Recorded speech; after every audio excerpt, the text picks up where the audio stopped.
Welcome to the Content Amplified podcast, brought to you by Masset. Our goal is to help you get more from your marketing content. Each episode is a 10 to 15 minute interview with industry experts that share amazing insights to help you squeeze as much juice from your content as you possibly can. Here's today's interview. Welcome back to another episode of Content Amplified. Today, I'm joined by Lyndall. Lyndall, thank you for being on the show and welcome to the show. Happy to be here. Well, today, this is super exciting because I'm really interested in this whole concept that we're going to talk about. But Lyndall, before we get started, maybe if you could just share a little bit about your background, who you are, how you got into marketing, what you love about marketing and content, that would be great to set the stage. My journey into marketing was kind of an accident. I, like a lot of marketers, started as a journalist, and I had an opportunity to start a social media program at a gay health charity back home in Australia, and I jumped at it. It was a really interesting job, and I guess I kind of came to marketing via the side door, but I have loved it.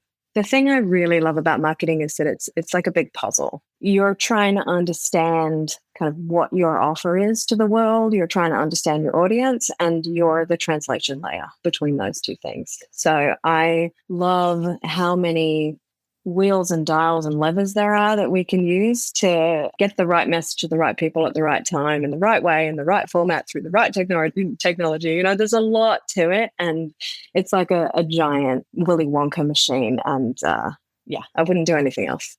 I love it. I love it. That's a really cool description of marketing. I think it's super fitting. It is this giant puzzle, and sometimes the pieces look like they're going to fit, but they don't, and then you got to try again and figure it out. And for some people, that's really frustrating, to be honest. Like, it's clearly not for them, but for people who love marketing, it's so cool because there's always like another mountain to climb, another thing to figure out. And just when you think you've got it figured out, the world will shift and stuff will happen, and you got to figure it all out over again. And it's a lot of fun. So I love that description. So today we're going to talk about how to build a story bank. And this is a concept I haven't heard of before. Lyndall, you really focus on this. You have a really cool process for this. So maybe walk us through this. What is a story bank and how can it benefit a business? So I think of a story bank as an allegory to a seed bank. So a seed bank, for those that are not green thumbs or that kill plants, like I'm going to own that. That's me as well. You have a set of seeds, and the seeds are identified in different ways. So they are, you've got the sort of species of whatever it is that you're planting, and you have information on soil type, temperature, climate, on water, on sunshine, on the space it needs to grow, and all of that good stuff. So a story bank is similar.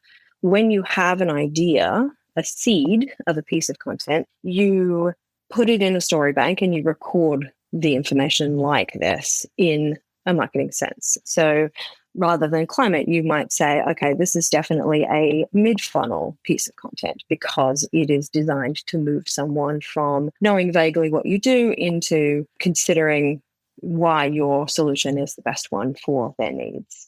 Or this is a very lightweight piece of content that's very high funnel and kind of more brand related. So if you record that information right from the start when you have the idea, then it makes it a lot easier for you and your team to prioritize and get your production cycle in line with your ideas. And this helps me in particular because I find that ideas are actually never hard to find. It is never a lack of ideas that chokes up a content program. It is always a lack of prioritization and understanding, and I'm just going to say it out loud, resources. So that's the concept of the story bank for me.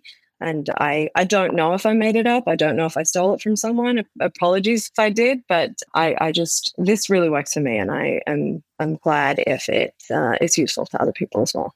Love it. And we're going to give you full credit for this. This is all you. So I love Excellent. it. You mentioned the prioritization, and I think this is really important. So you said ideas come, a dime a dozen. They're really easy to come by, and documenting everything. I love the framework there. But how do you know when to pull an idea out of the bank and turn it into reality versus all of the other millions potentially of ideas that sit in this bank? How do you prioritize? Where the rubber hits the road for content marketing is that content has to serve a purpose in the marketing machine. My philosophy is that you can write as many blogs as you want, but it's not going to do you any good unless they're doing something. I am guided by kind of larger scale initiatives. So if, for example, so here's a good example. I used to work for a time series database. So it's a database that specializes in data coming out of like Internet of Things devices. And the speed at which this data is coming out is just preposterous. And so this database was built to be able to handle this data and make sense of it at an incredible scale and speed. The organization at one point really wanted to crack into, well, let's use an example. So if they wanted to build their bank of customers in industrial kitchens, for example, which is one of the places where you might want to put sensors, then that is like identified as a key audience. And we want to build content that is specific to that audience. So there is maybe one idea in your story bank, which is something around industrial sensors in, let's say, a kettle corn factory, because I'm hungry and I want kettle corn now. So the seed of the idea is, here's a great kind of idea about how the sensors work in a kettle corn factory, and of course, by extension, how our database can handle them better than any other database. But that could be a whole different set of content pieces. So it could be a case study, which is the obvious one. It could be a set of LinkedIn slides, like how we did this in this factory with some beautiful visuals behind it. It could be like a one-page leave behind. It could be a blog that sort of pulls together 5 different ways that you might want to do this and get your systems rigged up. Having that seed of an idea allows you to pivot really quickly when the needs of the organization make sense for campaign wise. So, if you need a campaign on, for a particular audience or on a particular piece of the technology or feature, then you can very easily pull out that piece of content and fractal it out into all of the things that you need to run that campaign successfully. I love that. That makes perfect sense. That's great. Do you have like a framework that's typically, let's say there's not like an immediate campaign or immediate need that clearly makes an idea surface to the top? Do you have like a framework of saying, okay, cool, maybe this is evergreen content or this is just next up, of saying, okay, let's rank the ideas and know which one's going to come out and actually be built? I mean, when do we ever have not needed right now in marketing? I mean, That is fair. I'm kidding, but I'm not fair. kidding. There is always something that is on fire. But if you do want to find kind of evergreen content and build clusters around certain things, I think that prioritizing based on, whatever your SEO keyword research tells you should focus on. Often particularly in tech where I work, a lot of this stuff comes from having a good relationship with the sales team. So the sales and customer service teams have a lot of face time with the customers, and they will often say, hey, once you build a relationship with them, they will often say things like, okay, 3 times in the past month, a customer has asked me about this particular feature or this particular thing, or, can I do this, weird thing with your system? And that's a good indicator that would make a good content cluster as well, because that customers are trying to do these things or thinking about doing these things. And, if you put a blog in front of them that's like a really simple how to, or build some documentation or whatever it is that you kind of makes sense for whatever it is, then that goes to the top of the list because it's something that we know is needed and was something that we know will help with the sale or help with, with customers getting more value out of the product. So it's sort of a combination of all of those things. There is a component here of diplomacy. So a story bank is also really helpful for saying no to things. I can see Ben nodding in the video here. I wrote a whole post about the power of saying no. I love this. Exactly. So, sometimes you will have, so the story bank is owned by the head of content in an organization, but everybody should know that it exists, and everybody should know that there is a good process about prioritizing content, because marketing is everybody's work in that everybody has an idea about how it's supposed to be done. And so you'll often get, just little kind of incendiary devices thrown in over Slack from leadership. It's like, you should do a blog cluster tomorrow on AI because I read an article in Forbes that AI was a thing.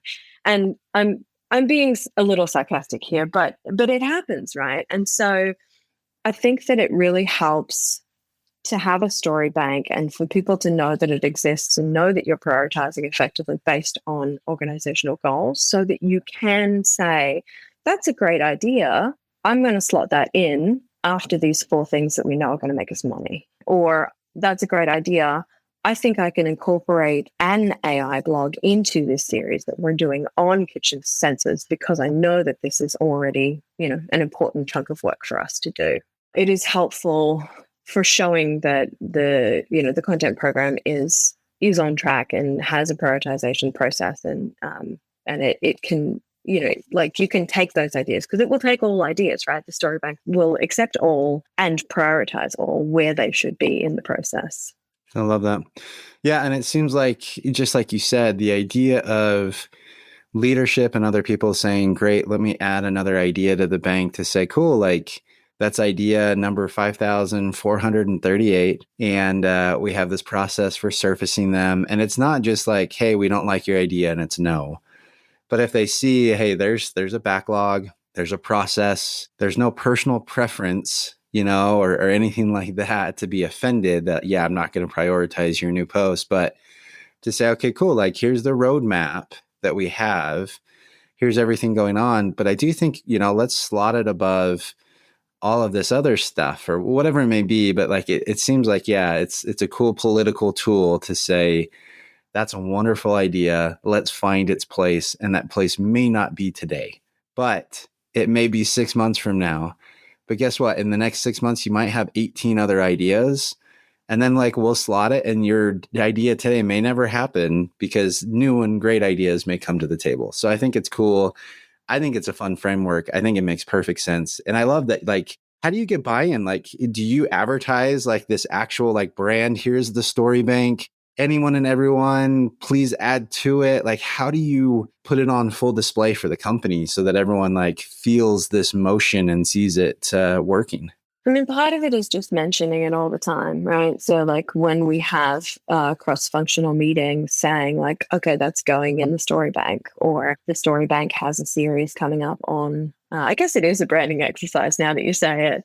It just establishes that there is a way that we do things at the company and like it's intentional and, it has a priority to it and there are plans that are attached to it. I guess it is a brand, but it just kind of democratizes it and makes people feel like they too have ownership of, content is essentially the company's story and everybody at the company should have ownership of the company's story and it should be diverse and it should have a whole range of different topics and ideas and approaches and voices in it. This is one way to kind of build that ownership. I guess I just cheerlead for it all the time. And that's kind of how I do it. I love that. I love that whole last statement about all the different voices that make up your brand. I think that's so powerful. One final question, because these podcasts go by super quick and we're running out of time. Just like on a very logistical, tactical basis, how do you actually build the story bank? Is it just an Excel sheet or a Google sheet? Like, where does it live? I guess any ideas and tips on how to actually build one? I have tried to build this in a bunch of different places. I tried to build it in some really complicated places. Like I tried to build it once in Basecamp, and actually simple is a good place to start, right? Like if you've got a huge amount of content already, it might make sense to get a special tool and build it kind of like a content database. I always start with a single like notes app or a spreadsheet or something like that. I do think that spreadsheets or something like it, spreadsheet if the spectrum is spreadsheet to database, somewhere in there works for me because I do like to keep notes on like what phase this piece of content is designed for, how it might relate to other pieces of content. And you just can't really do that in a notes app. It just gets messy.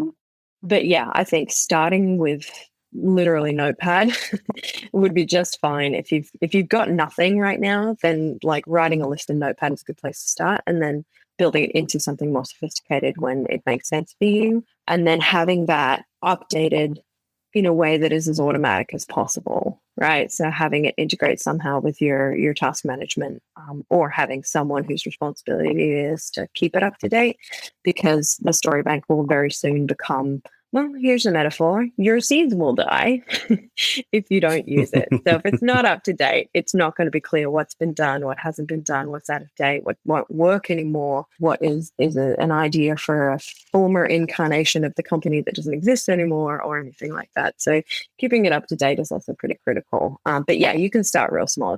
I love it. I love it. So literally, if you're listening to this day, you can whip out a notepad and paper and start the story bank. I love it.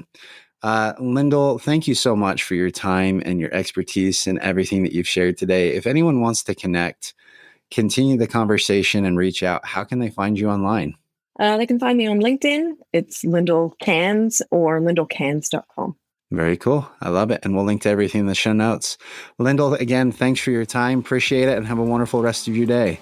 Thank you. You too. Thank you for listening to the Content Amplified podcast. Please subscribe and leave us a review. And for additional ways to get more out of your content, visit our website at getmasset.com. That's getmasset.com. And tune in next time to the Content Amplified podcast.